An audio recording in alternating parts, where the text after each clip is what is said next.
Agar senda ham birodar mana shu sifat bo'lsa, o'zingni emas, boshqalarni o'ylaydigan bo'lsang, ulkan bir saodatni his qilasan. Albatta bu karomat.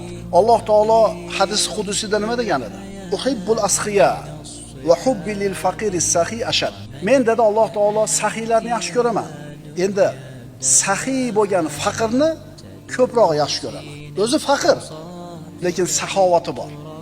Hamma sahiyni Alloh yaxshi ko'radi, ammo kambag'al bo'lib turib sahiylik qilayotganni ko'proq yaxshi ko'radi.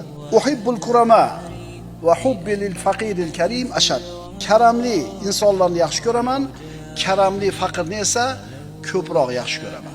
Shuning uchun bu sifat har bitta mo'minda bo'lishligi kerak. Boymi, kambag'almi?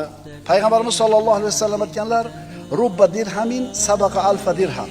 Shunday bir dirham borki, 1000 dirhamdan o'zib ketdi. Nimaga? Bir odam million dirhami bor edi, 1000 dirham berdi. Endi bitta odamda 1 dirham bor edi, o'sha 1 dirhamni berdi. Kim ko'proq infoq qildi shu yerda?